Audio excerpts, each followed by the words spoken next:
Olá, vamos nos manter no processo metabólico, mas iremos nos focar nas principais reações oxidativas catalisadas pelo citocromo P450.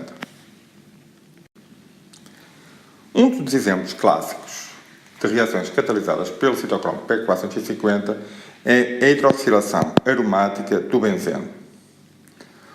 O benzeno é responsável por provocar anemia aplástica e o metabolito que é caracteristicamente responsabilizado por esse efeito é o radical fenoxilo.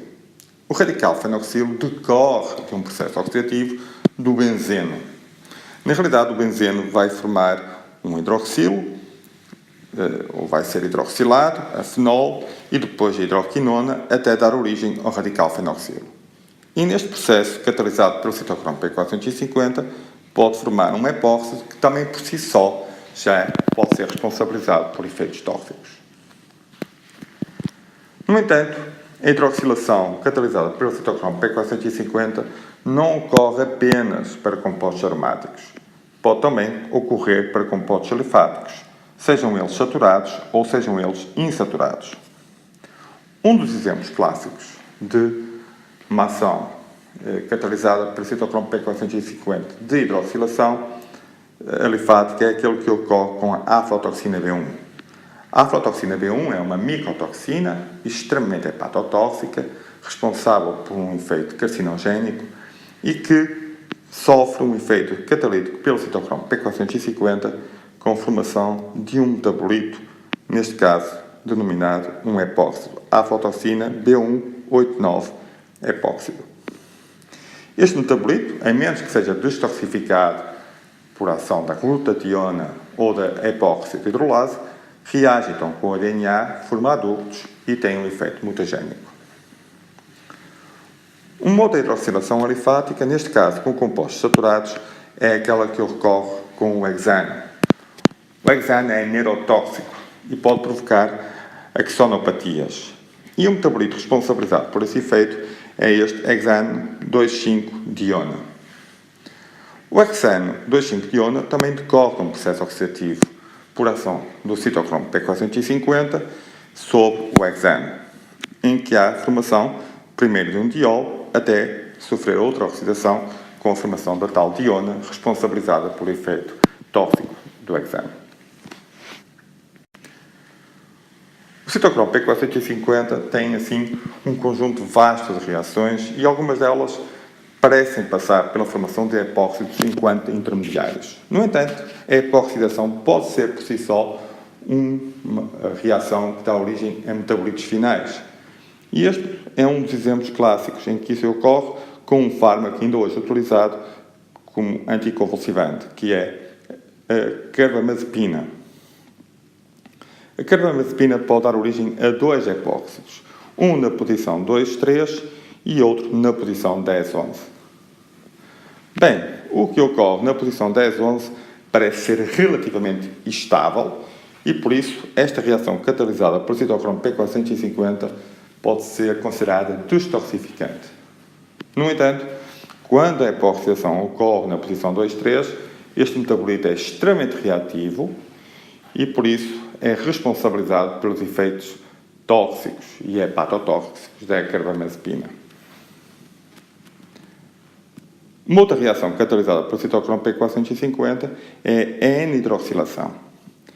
A N-hidroxilação é especialmente grave e dá origem a processo de bioativação no caso das aminas aromáticas. E temos aqui dois exemplos de aminas aromáticas onde esse efeito pode ser observado. Um deles é aquele que ocorre com o 2-acetilaminofluoreno, um dos compostos utilizados em termos experimentais para dar origem ou originar cancro hepático e que, na realidade, decorre da formação desta hidroxilação da amina aromática, que tem capacidade de sofrer uma reação de fase 2 e, posteriormente, formar um metabolito extremamente reativo que pode reagir com o ADN ou com proteínas. Um outro exemplo é aquilo que ocorre com a anilina.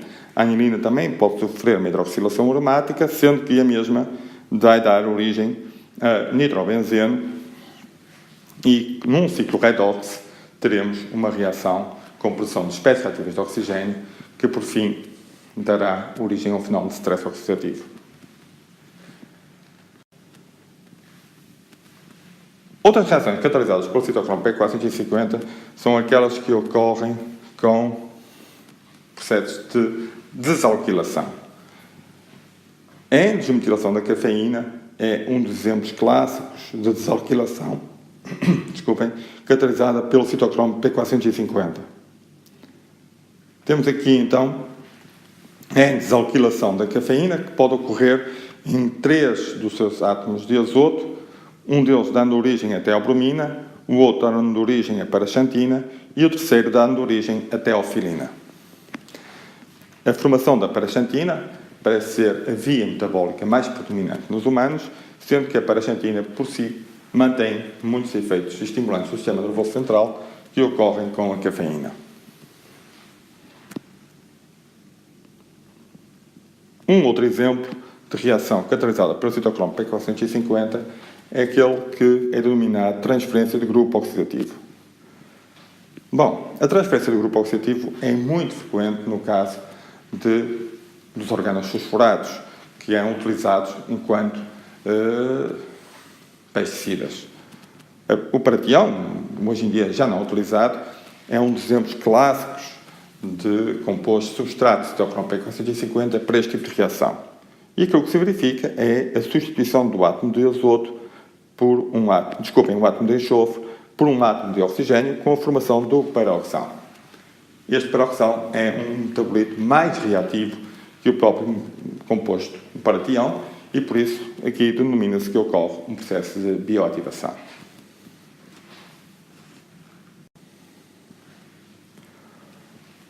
Bom, iremos falar das duas últimas reações catalisadas pelo citocromo P450.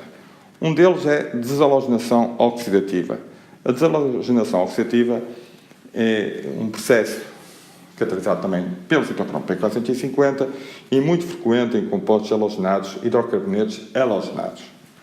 O halotano é um dos exemplos clássicos referidos nesta área, dando origem a um metabolito denominado trifluorocetilcloride, e que tem capacidade de acilar proteínas e, com isso, provocar a formação de heptenos com respostas imunológicas muito graves em termos hepáticos. A última reação que iremos falar é a chamada ou denominada desaminação oxidativa. Um dos substratos clássicos para esta desaminação oxidativa é a anfetamina. A anfetamina pode, assim, perder o seu grupo amina com formação de um grupo cetónico. Esta desaminação oxidativa poderá também ocorrer via enzima monoaminoxidase. No entanto, neste caso específico, a monoaminoxidase não consegue induzir esta reação, dada o impedimento estérico originado por este grupo metilo.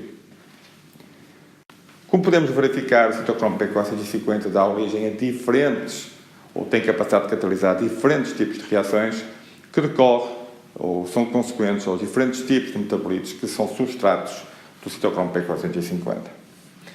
É, no fundo, importante termos uma ideia geral deste tipo de reações para conseguirmos compreender melhor a importância deste sistema enzimático no processo metabólico. Obrigado pela vossa atenção.